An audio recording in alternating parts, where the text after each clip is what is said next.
Roger, maybe when you start presenting, just say something about yourself.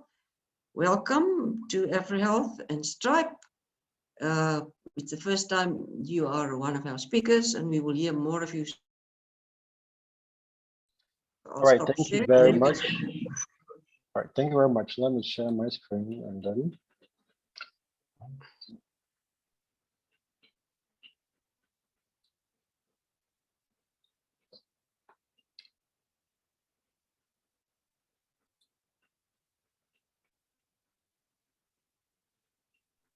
Can you put it in slideshow? Okay. I hope you can all see my yes, screen. perfect, perfect. All right, so good morning, good afternoon to every one of you. And my name is Roger Lawrence, and I'm the new LMS Administrator. I joined AFREhealth earlier this month, and it's been great so far. Before joining AFREhealth, I've actually worked as an e-learning administrator in Abu Dhabi, and also I've managed a lot of school management system, and I've also managed a lot of management information systems on different projects as well, where I actually provided technical support to a lot of users to actually facilitate the reporting procedure. And I'm happy to actually join AFREhealth as an LMS administrator to actually provide support to all the authenticated users, and also to be a point of contact between the users and the tech team as well. All right, so basically what I will be discussing today will be on my role as the LMS administrator, and also to touch base with all of you on your role as e-learning coordinators as well, though I know most of you know what you are aware of, and also how the e-learning coordinators will also interact with me as the point of contact for the technical support and also for troubleshooting, in order for the system to be very effective and to be easy for everyone to use as well. So let me proceed with it. Let me start with the role of the e-learning coordinators. I believe most of the participants here are all e-learning coordinators, with some also being lead facilitators as well. Now, having familiarized myself with the AFREhealth and the LMS, I came to understanding that the e-learning coordinators are supposed to understand the training needs, and in order to plan to make appropriate course modification. And by so doing, they are supposed to coordinate with the PIs and the training coordinators or lead facilitators to gather some essential information that will actually help them prepare to schedule and model on the course on the LMS. By so doing, you get to gather the dates and time for Zoom meetings and other meetings, so that you set dates for the users or for the learners and facilitators as well, in order to make it easier for both of them to use the system and also to be on Zoom meetings on time. Also to create country-specific resources, though, because I understand that most of you are coming from different institutions, so the resources may also differ. So you create country-specific resources and upload it on the LMS for easy use for users and facilitators as well. And also to talk about the generation of Zoom links, I would like to start by saying that we have actually acquired licenses for all e-learning coordinators. And my colleague Ireneous sent an email earlier on, which I was copied in. We requested your emails to send out the license to you for you to activate. Now, this license, when you activate it, will help you to be able to organize meeting sessions for a large number of audience and for several hours as well. So I will actually encourage all the e-learning coordinators to check their emails. Some of you have already activated yours. And for those that is pending, you can check your emails and activate the license so that you can use it for your meetings and other integration as well. And also the tech team has also actually integrated the Zoom into the LMS. So you can add the Zoom as an activity and then have your sessions within the Zoom as well. I can see some from the dashboard. I've seen that I think the University of Zimbabwe also have already started using it, which is quite good. You can see that they've started using the Zoom for their interactions. So for those which are pending, it will be good for you to also activate it. And also those who haven't received it, if you can resend your email, since it's case sensitive, it'll be good for us to resend it for each activity. And lastly, to troubleshoot facilitator and learner technical problems. Now, I understand that most of you will be having a lot of users on it, and those within your capabilities, if you can solve it or you can resolve it, that will be very great. But if it goes beyond your capabilities, it will be good to liaise with me so that I can actually resolve it, or liaise with the tech team so that I can resolve any challenge that you face with any user online as well. Okay, so again, that was for the eLearning coordinators, and every team have people who take on other roles, like the team facilitator and the breakout facilitator. So this is just a reminder, this slide is just a reminder for the roles and what they are expected to actually do. So for training coordinator, we all know they are responsible for training implementation and also for scheduling training and participant recruitment. And for the lead facilitator, who often will be the Zoom host and lead the Zoom meetings, and also respond to Moodle discussion or post on the assignment. And there will be breakout sessions or breakout rooms that will help also to interact in groups within the Zoom. So the breakout facilitator can actually facilitate small breakout groups and also can respond to Moodle discussion or post assignments for large cohorts. I believe this one has been mentioned already in the previous webinars, but just to refresh ourselves with it. Now,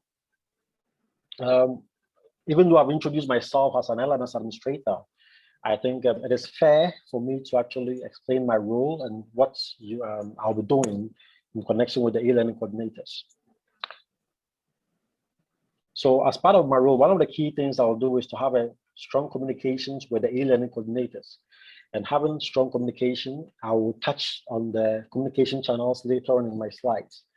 Now, I'll participate in a lot of information exchange with the educators or eLearning coordinators. And this will help us to know the systems that are in place and which is working and those which are not working. And it will help us make informed decisions on making the LMS better and easier for everyone. Also, I'll monitor the eLearning coordinator course modification and interactions on the LMS as well. And by so doing, I also work with the tech team in fixing some technical issues concerning the LMS in terms of design, infrastructure, or configuration. And the goal here is to make it easier for everyone to use and for it to be user-friendly as well. And also ensure interface and navigation is user-friendly for learners and facilitators. I think I've mentioned this already. Also, I'll also ensure easy communication flow between eLearning coordinators and AFREhealth. And one of the key things I want to do here is I want to set up a WhatsApp group, which is later in the slides. I'll talk about it, but it's good for me to touch base here. A WhatsApp group for all eLearning coordinators, so that it will be easy for us to actually have a communication, an exchange of information, and also easy to quickly respond to issues and technical issues, and so that it will be easier for everybody to use the system. Now, as time goes on, to organize virtual meetings with the coordinators to learn best practices and share knowledge among ourselves. And also, by exchanging information, we'll get to have a personalized feedback for learners, which will feed into the frequently asked questions. We'll make it easier for learners to quickly find solutions on their interface as well. And lastly, I think I'll also assist in the process of content review after consultation with the relevant committees as well. All right, so how am I going to do this with you? The best way for us to interact, we have different channels. First, my email will be very active, and I'll be it's always on, and I'm ever ready to respond to any email that comes immediately. My email is rlawrence@afrehealth.org. I will share the slides, or I'll put it in the chat as the webinar goes on. And also, you can send me a WhatsApp message sorry, on +233 550 655 652, the same as the phone call. And this is the same number I'll use to set up the WhatsApp for the eLearning coordinators. And like I mentioned, we'll schedule some Zoom meetings for cross-share learning experiences, and also the WhatsApp group that I mentioned. So these are the channels in which you can reach me on. And what I will also encourage is that I have it'll be good for me to have the numbers of all eLearning coordinators. I will put my number in the chat. You can find me on WhatsApp and send me a hi. And once you send me a hi, this number is strictly for LMS and AFREhealth only. So once you send me a message, I will then add you to the group for us to interact easily and exchange information. So basically that will be it on my role and how we will communicate. So please don't forget to have my email, Lawrence@AFREhealth.org, and my number as well. If there are any questions, I'm open as well. Over. Thank you, Roger. Thank you very much. It's great. I just want to make a comment that the very first webinar that we did in April was done by a Zoom consultant, and that is to familiarize yourself even more with using Zoom. So if I'm sure all the e-learning coordinators are very good with it, Great. but they can go back to that webinar. Just remind me, where are the webinars all available? Yes, the webinars are available on YouTube. And let me use the opportunity to say that you can also subscribe on the AFREhealth YouTube channel. I will post the link as well, so that whenever we post the videos on the channel, they can get a notification. And those who couldn't even follow throughout, they can actually watch it and update themselves on it. And very soon, we are working on the AFREhealth social media pages as well, which I will entreat everyone to follow once it's done. I will update you when everything is set up, and then they can follow on all the platforms, Twitter, LinkedIn, and Facebook, and various sort of notifications will be shared as well. All right. Okay, that's great. Can we post pictures on the Facebook? Certainly. Great. Okay, so any questions or comments from people? Will you post this YouTube channel and this information for us in the chat? Yeah, let me go to my screen and post it in the chat. Okay. I'll post it in the chat right away. Okay, so people are welcome to ask questions. Unmute yourself. Okay. Or put it in the chat. Okay. Thanks, Roger. Thank you, Marietjie. I would have one question, please. Roger, this was very clear, and thank you. I just want to ask a question, probably just from myself, a point of ignorance. This is specifically for e-learning coordinators for online program, which is understood, but some of the Stripe schools are not all online. The materials, to the best of my knowledge, Marietjie, are going to be posted on the AFREhealth website for even the schools who are not providing online learning at this point to access.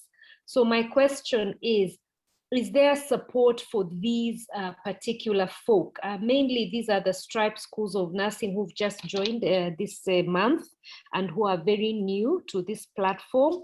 And also perhaps moving forward because of, the new life we are in with all this corona madness, there may be need at any point for some of these schools to even provide these lessons online, depending on how things go. So I just wanted to ask what support there is for them, and also perhaps to bring to your attention that the schools at different levels, if I have understood this process so far. So there are some schools who are quite a bit ahead. I would imagine some of the schools like in South Africa, the Stripe Sun, much ahead than a school, for example, DRC Congo, the School of Midwifery there. Right. Do you have different levels of support for these or different people? Because I feel, Roger, at some point, you giving us your number and being on WhatsApp, it might overwhelm you completely. So what's the support, and in what best way can it be accessed that's not overwhelming, but again, helpful to the schools at their different levels? Thank you. Thank you, Judy. It's a very good question. Roger, have you got an answer for that?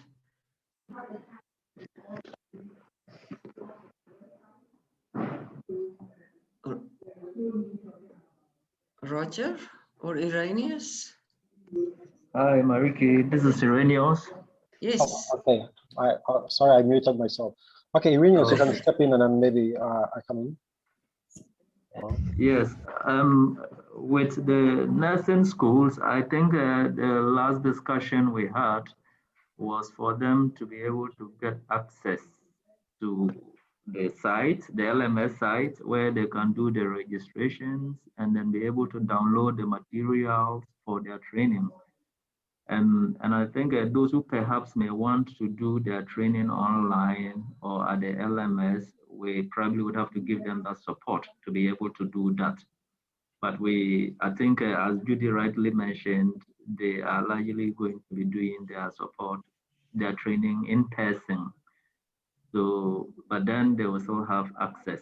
The materials that with the recordings that we did for all the webinars so far have been available, and then we have shared with those schools, the schools of nursing. And I think Judy, perhaps we would have to also organize and then maybe a Q&A session after they have reviewed those materials, and then we see if we need to do some specific tailored training for them to be able to use the website. But maybe Gina and then Cheyenne can also add on as well. Over. I think in addition, just to chime in, Roger, is that some parts of the LMS will be accessed by, I think, everyone in terms of like the pre and post, because I think we are all moving to that direction and encouraging the school to put these things in place, even if they are doing physical teaching and learning. So I think you need to bear that in mind as well in terms of supporting and everything else Ireneous has said. Thanks. Yeah. All right. Okay. All right. Thank you, Ireneous. Thanks. Yes, thanks. Okay. So I think the message is please communicate your needs to Roger sooner, as soon as you see you have it. And Marietjie, just yes. Can I, in addition to the link that Roger will be sharing for accessing the recording so far, we did send all the links last week of all the webinars that we have done, the recordings out. And then to let people also know that after tomorrow's webinar, we would update with today's webinar recording as well as tomorrow's webinar recording, and then send them via email. So if probably you are here and then you were not in the email list that went out to the PIs, you probably can just send me an email or send an email to Roger so that we can add you when we are sending the updated recordings to everybody after tomorrow's webinar. Thank you. Okay, great, Ireneous. I see the time is marching on, and Gina's got quite a list to cover, and there's Roger's, there's the details in the chat box. Thank you, Roger. Thank you very much. Gina, Thank you. Great, yes. Gina, are you ready to go? Yes, I am. Let's see. Can I share my screen? Yes, please. Great, thank you. Just a moment.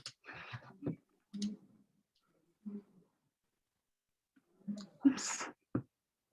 Looks like you're not seeing the right screen, right? Let's see. I want you to be able to see my LMS browser window. Let's see, is this correct? Let's see, are you seeing the Stripe HIV pilot here? Yes. Oh, good. Okay, sorry about that. Good morning, everyone. I'm Gina Gaiser. Hopefully I've met some of you before on webinars, but I'm an instructional designer working at UCSF.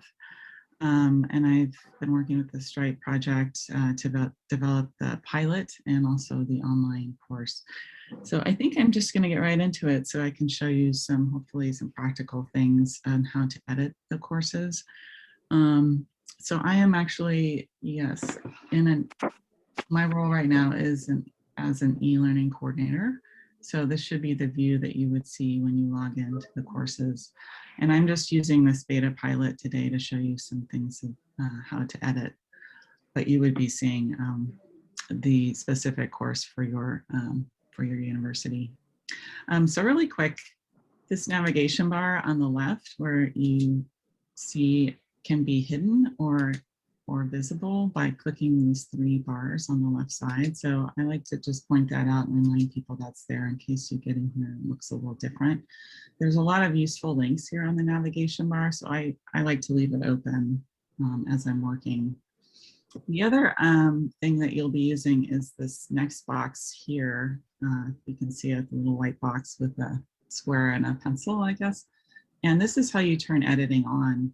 So there's all these secret menus once you turn editing on, and you'll see it turns red once you're in edit mode. And you'll also notice that the course site changes a little bit. You get these little moving bars here on the left, and then these edit boxes here on the right, and then some extra menus here you can see as you move down through the course site. So that's the mode you'll want to be in when you start to customize the course. And I will say, if you do have questions as I'm talking, please put them in the chat, and Marietjie, or if someone wants to stop me, I'm happy to answer questions as we go, because I know this is going to be a lot of quick, probably detailed information. I will remind you that it's being recorded, so if you do miss something or want to go back and look at it, you can do that through the recording. Okay, so the first thing I'm going to show you is actually the calendar. So in the overview section, if I scroll down, there's information about the course. And then you'll see here we've added this calendar template under schedule. And this is hidden from students, but you'll be able to see it. And if you click on it, it'll automatically download. And then this is something that hopefully we thought would be useful for you depending on the schedule of the courses. So for instance, this is a sample schedule that would be 1 course done over 1 week, which is actually probably pretty quick. We found through some feedback that people are taking longer than this for some of these modules. However, you'll see that you can communicate kind of the overview, what the date and time would be when all the students would be in that section and interacting with the content. And then, for instance, module 9, module 4, you know, with dates and times. And I think in general, we're not, some of the activities are fairly quick, so we're not listing by each activity, we're sort of grouping them together. And you'll see that some of these, we don't have anything less than, let's say, a half-hour span between these. And if you were doing a lot in one day, I would suggest, you know, grouping activities or grouping things between a half-hour, hour, and then, you know, updating a template like this. And then what you could do is, once it's customized, like if we say that's customized, the way you would re-upload it is to go down here to the bottom, and you would add an activity or resource. And then you'll get all of these possible items to add to the course site. So the file item is usually something pretty common that you would be using. So the way you upload it is you have to give it a name. I think that's the one required part. And let's see, if I go back to, I've already saved this calendar here. If I go back here, then I can drag it in there. And then there's some ways that you can set how the students see it. So what we've been doing is we've been adding them as a new window. So that way when the students open it, it doesn't go over the course site and they don't lose the course site. They will open a new window for them. The other thing that it's some of the times things are set for is this little checkbox. So if you want to make sure that the students can check it, you could leave this as the default, but you can also turn it off, which I'm going to do now to show you. So I'll save that and return to the course. And you'll see it here now at the bottom. So it's usually, it enters at the bottom of the module that you're in. So since it's down here, what I'd like to do is drag it back up to where the schedule is. And so this is my schedule here. So you could either go over here to edit and delete this if you wanted to override the one that was the template, or you could leave that hidden and then just call this something else. These little menus over here are very useful. As you can see, you can move things to the right and to the left. You can hide it. So if you're working on something and you're not quite ready to show them, you could just hide it from students, but the facilitators and the coordinators would be able to see it. You can show it if you want. And you can duplicate things. So this is also very helpful if you're creating, let's say, a quick survey and you want to have them maybe in multiple places in the course site. You could make a duplicate of something and then customize the questions or change them, change the name, and then drag it to another section of the course. So these are things I use quite a bit with editing. I will just mention too, like for instance, for this one, I uploaded a Word document, which is fine, but you'll notice if I click on this, even though it opened in a new window, it kind of forces a download. If you do a PDF, for instance, like here's a PDF, you'll see that it actually shows up online first. So the students could review it and just maybe look at it online, and then they can choose over here if they download it or print it or do something else with it. So in general, I like to use PDFs over Word documents, unless of course it's a template that you want the students to interact with. So some of the assignments, for instance, are Word documents because we want them to fill them out, you know, change them, and then re-upload them. Okay, any questions about that so far? All right, so another way to do the calendar, which is actually maybe more useful to a lot of you, is to use the calendar feature here in Moodle. So this is, so each student would have a calendar for all of their courses. And I would expect most of the time they would just be in the one course, but you may see multiple courses in your calendar. So the nice thing is you could, if you have multiple courses, you can put calendar events for everything. So something that all your students would want to see, or you could just put it in for a specific course site. So in this case, this is the course site I'm in. I've already put, for instance, the webinar today in here as an event. So that's what that looks like as today's reminder. If I wanted to, there we go. If I wanted to change anything about the calendar listing, I could do that here. And then there's lots of, under the event settings, you can add descriptions, locations, and other things here in case there were, you know, sorry, Zoom meeting notes or other notes that you'd want to include. So I'm going to add a new one really quick so you can see what this looks like. So if we want to do one together. Okay.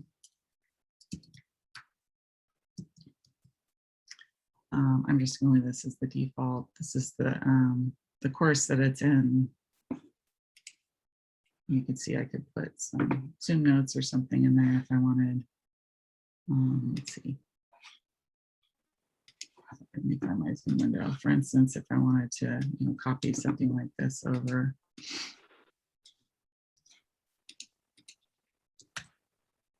Okay, we can put that in. And then you'll see it shows up here.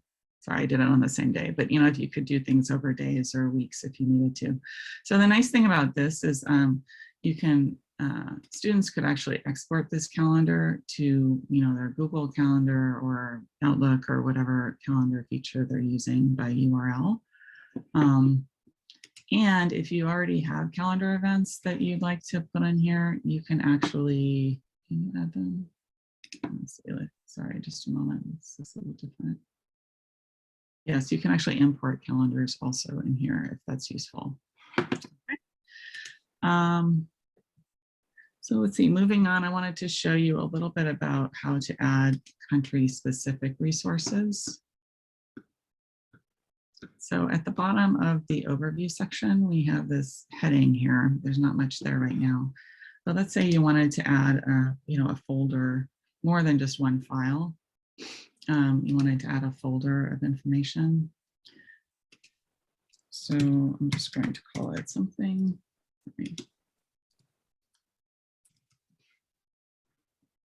Let's see, let's say I have a whole bunch of these guides that I want to include.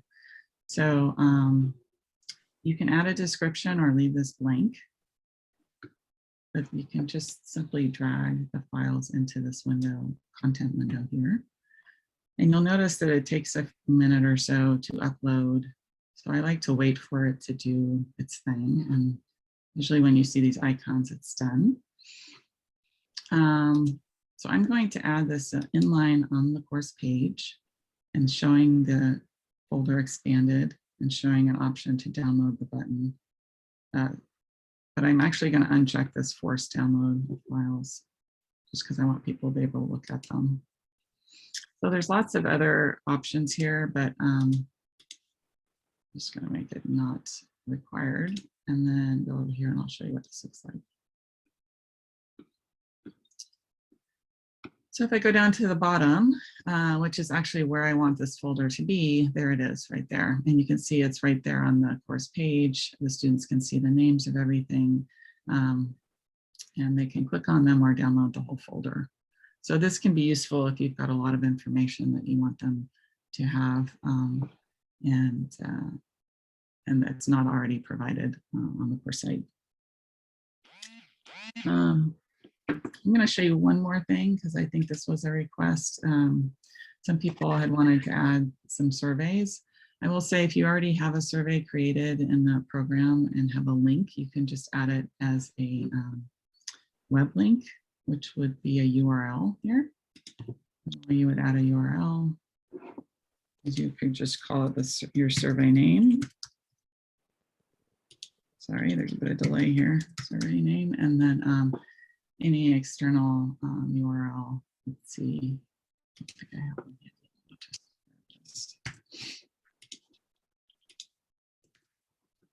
And then you can add a description and have it display on the course site or not. And then when you go back, let's see at the bottom here, there it is. So this could be, any name that you give your survey. And then the other way to do it is we've been using the questionnaire tool. There's several ways to make surveys on Moodle, but I would recommend this because it's the most straightforward for grading surveys. Different. There's a lot of options here on how the responses are taken. So you can actually do anonymous surveys and the system will keep track of if the student has completed it, but it won't actually tell you if the specific answers go to a specific person. So sometimes that's more useful if you're trying to get more honest feedback about something, but otherwise you would get their, by default, you would get their name and things would be required. So if I save and display, the first step would be to create the survey, and then the second step would be to add your questions. And then you go in here, and then there's quite a few different types of questions. So like for instance, if we add a yes/no question, you'll be asked what the question name is, and this is kind of an administrative field. The students don't see it, so sometimes I just do like question 1. You can make it required or not, and you can say like, I don't know.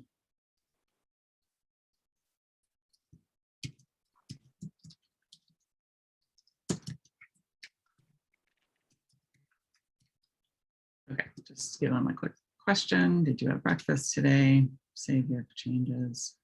And then you have your question here. So to preview this, you can look at it and see if it came out the way you'd like. And if it didn't, you can go back to questions and you can always edit that. And by editing, you just go to this little wheel and you can go back in. So all that you can play around with that. The different question types obviously come out a little different, but it's a quick and easy way to build a survey. Any questions about that? Okay, I'm just going to keep going on unless people have questions. Just to let you see what it looks like down here. Now you see we have 3 different types of content that we've added to the country resources. And then of course you can drag these around into different orders or move them in and out to sort of arrange them however you'd like the students to view them. Let's see, okay, I'm gonna look really quick on groupings.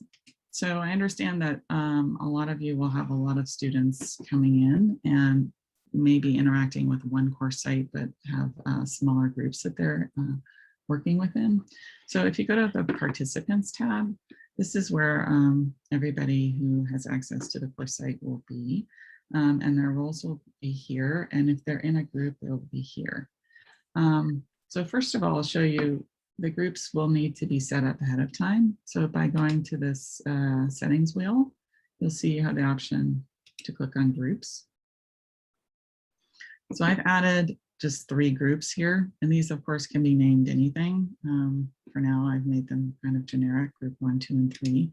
So let's say you had more students and you wanted to add a new group. You could just add group. Let's do 4.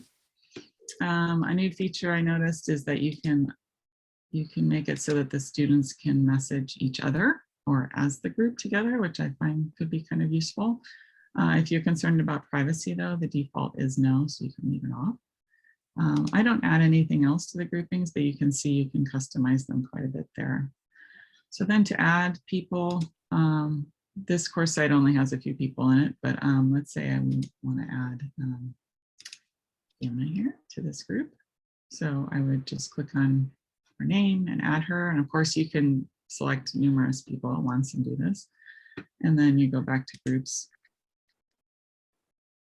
And then you'll see, you know, this is the number of students added to each group here. Obviously you would probably have more, but that's how you would add them there. You can also delete groups. You can auto create groups if you want them randomized. And if you have groups already created, you can import them as well.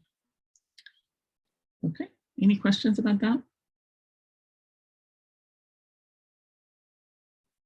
Okay, I'm going to move on to how to look at survey questions. Let's see, so for instance, I'm going to just pick this Stripe registration survey here. So because you're not a student, you won't necessarily see the surveys the way students will see them. So if I clicked on the survey here, you'll see you go directly into the back end of the survey. If you wanted to, okay, so even though you have the ability to edit questions, we're requesting that if that you don't actually edit any of the questions that are already provided on the Stripe course, because we want students from all the different instances to be answering the same way. But you'll be able to see them here. And let's see here, under analysis, I believe, you get sort of these nice bird's eye views of how the students have answered. So this is probably something you'd be looking at quite often. So you get kind of this quick view as a chart, but you can also look here at the numbers of how they answered, for instance. So this is about their profession, some of the demographics, for instance, gender, how long they've been in healthcare, stuff like that. So this is something that you could look at quickly. You could also look at who's responded and, you know, kind of, again, a quick view of how they've all responded. And then another useful thing is non-respondents. So if somebody didn't respond, for instance, you could send them a quick message to say like, hey, could you all please respond to this survey by the end of today so that we can create the groups, let's say, or something like that. And when you send this, that will go to their email notifications. And it will not send to people that have already taken the survey. So that's also a handy tool. So if I go back to the analysis tab, this is where you could export this data into an Excel sheet here. And then you could see how they've answered and then aggregate this as you need. Sorry, is there a question?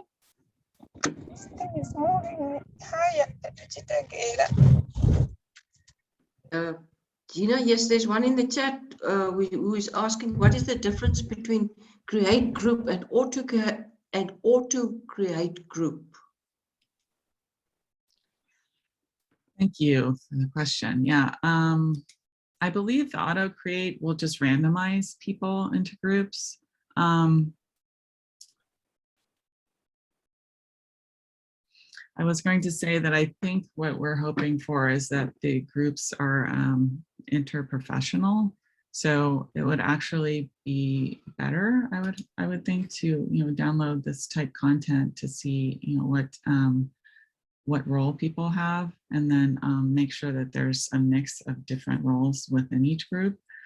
So if you're doing that, I would probably recommend downloading the Excel file and then creating the groups that way. So adding another column with the group names and then creating those groups and then uploading them to the course site. Does that answer your question? Okay, let's see. I think I've done most things. One thing I wanted to show you was about adding Zoom links. So thank you, Roger, just gave us some good information about the Zoom plugin, which is coming. But I'm also going to show you another place where you can upload the Zoom links. So here's module 17. And you'll see that there's basically 4 things that we want the students to do. So there's the pre-knowledge quiz and the post-knowledge quiz. There's a kind of a lesson activity. And then this is the Zoom activity here. So here are some documents for the facilitators, but what we'd like you to do, the coordinators, is to click into this Zoom activity. And this is where you would be adding, the specific information. Gina, So if you, Gina? yes? Mm-hmm. Sorry to interrupt. Some people are saying your volume is a bit low. Oh, okay. Am I talking low or is it? Let me move it. I think towards the end of the sentence, maybe. Oh, sorry. Sorry, my raspy voice. I'll try to keep louder. Okay, thank you. Okay, so if I click edit settings here, it will take me to the edit page. And then this is where I can add, sorry, the Zoom information. I have to get back to my Zoom information here. So let's say I want to bring this over.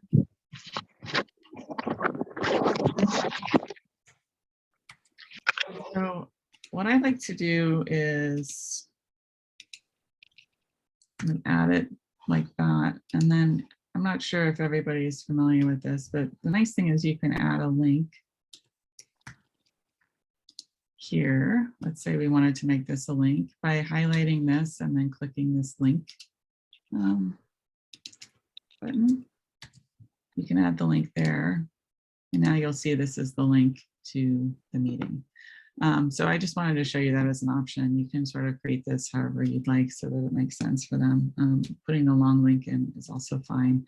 And there might also be other ways to do this moving forward through the Zoom plugin, but this is one way to show how to add a link. If you save and display this page, then you can see now that the link is live and that's the passcode, and you could edit this to be customized for the days and times that you want the students to attend a synchronous session. Okay, I think I've covered most things here on this. What I also just wanted to show you really quick is that we've created a similar pilot site that's called the Play Space. And you'll see it looks similar to what I was just showing you. So we will be adding you all to this space and inviting you to basically make edits here, add information, add different activities, create surveys, and really play around and see how the site works. So we're hoping that you can add things to it rather than delete, because we want everybody to sort of experience it and play around with it. But please feel free to use this site however you wish and move things around and play around with it. The caveat will be, obviously, it's not the official site as people start to use it. So just keep that in mind, that people may be adding things and moving things around, and it will look a little different than the site the students will see. And then we also have a facilitator training site, which also might be useful to some of you. So we have some facilitator guides and links to some Zoom trainings here. But these are actually quite useful. So these are the how-to activities for how to use Moodle. So anything that maybe you feel like you need more help with, or you want more of an overview on, or things I didn't go over, You know, you can click into here, for instance, the calendar event, and there's a short video and sometimes some links to some help articles that you can view to get a better sense of how Moodle works. Okay. There's another question in the chat. Mm-hmm. Can I put it? Can the groups have different calendars or schedules within the same training program? That's a good question. My understanding of at least the calendar within Moodle is that it's course specific, I think is the smallest or the lowest denominator that you can do. If you want to split up, like for instance, different things for different groups within a course, I would probably do that by creating kind of like a PDF template with a schedule. And then you could still add things to the calendar, but then, you know, you could have the caveat of this is group 1 will be meeting this time or group 2 will be meeting that time. There might be an option to color code things too. So that might be another way to differentiate, you know, who should attend or who should do things by what time.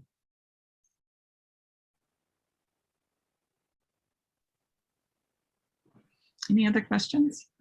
So Gina, have you finished your topics? Can we ask any questions now? Yes, please. Okay, good. Yes. All right. Yes, please put your questions. You can unmute and speak also, or put it in the chat.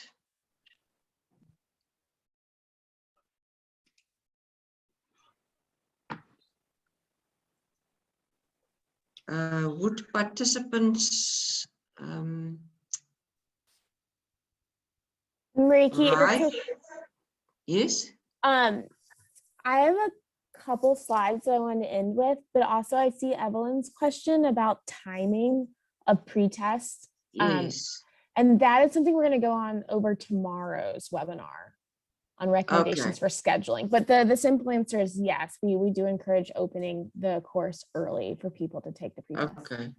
Okay, Evelyn, and then the full answer you'll get tomorrow. Okay. So I see, yeah, I see we've only got 6 minutes left. Shane, would you like to take over then at this stage? That would be great. And then if I think we'll have a couple more minutes at the end, and we can go back to Gina. Yeah, Shane, just see people are asking when they can have the access to the LMS and start training on it. Yes, so that's my first bullet. So please email Stripe HIV at UCSF if you need urgent access. We do have the ability to give everyone access now. It's just taking us time as there's so many programs. I think several facilitators have already emailed me, but I'm not able to see what school they're from. And so when you email me, you know, hopefully if it's the e-learning coordinator emailing me, I will know who you are because I've received your contact information, but it's helpful if you introduce your school that you're with. So the other next steps are that you should be meeting with your training team to understand the course modifications that need to be made that Gina went over today. And then you can begin practicing your course modifications in the play space, and then finally make those course modifications. We envision that this could take a couple of weeks, depending on your experience using Moodle in the past. And then we also want you to start communicating with Roger for assistance. So just a reminder, facilitators and other training team members will not have any editing capabilities. So all course modifications must go through you as the e-learning coordinator. And so that's why we're asking for you to learn your training plan from your PI, your PD, and your training coordinator. As Gina said, you may add additional knowledge quizzes or evaluations, but please do not edit the questionnaires that already exist. And so that's the Stripe registration survey, the pre and post module quizzes, and the post-course learner survey.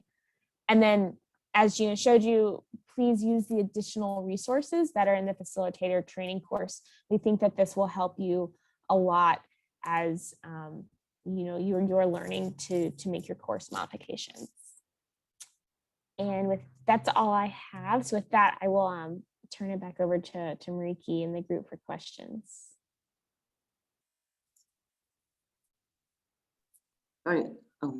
There's 2 questions. Okay, so for so which token do you use for the e-learning coordinator? You should use the facilitator token, and then we will update your rights, so your access to have editing rights. Right. The second question, are the health professional wellness module in the AFREhealth website? I can answer that. The Sunstripe team is pilot of the that would be, we currently talking to Mike about the final, and then we will do some facilitated training for it. And I'm very happy about that question. We're not tired of training yet. We hope in June to do some training for the schools, facilitated training. Then there's another question. The link can be reshared for evaluation. Ireneous put the link in for evaluation. If you scroll up on the chat, there's the link for the evaluation of the webinar. We'd really like you to evaluate. There's Ireneous already done it. And Mariro asked, did you say the training guide and token have been emailed or will be emailed? So the training guide and the token have been emailed to all schools who are doing the virtual workshop only, which is not the subject of today's course or webinar. And so now we are sorting out how to help ensure that learners so if your school is doing both a virtual workshop and an online course, there's a chance for a student getting enrolled in the wrong course. And so we're working out that system and hope to have a solution in the next 1 to 2 days. And then, so if you are doing the online course, you'll receive an email with the guide and the token this week. Sounds good. Any other questions? Don't see any. Okay, so, there's one about from Ireneous. The pre-test takes roughly how much time, and is it linked to the UCSF evaluation team for automated tabulation and unique identification? The pre-test will be similar as last time, although there will not be a painful registration process. That will be happening on the LMS. There's 2 to 3 multiple choice questions per module and 5 to 6 Likert statements per module. And with the conversion to the LMS, AFREhealth is now the owner of that data, and we are working out at UCSF the IRB implications for that. But UCSF will assist in disseminating data, but that will be organized centrally by the LMS team at AFREhealth. Okay, thank you so much, Sharon.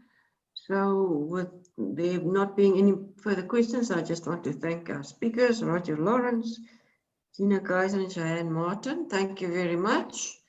I know some of the things go a bit fast, but therefore you will receive the link to the webinar that you can look at it in your own time. And of course, you have Roger's open invitation to contact him by email and on his WhatsApp group. There he's putting it, he's posting it again in the, just look in the chat, he's copy and paste that on your computer immediately. So thank you very much, everybody, for joining this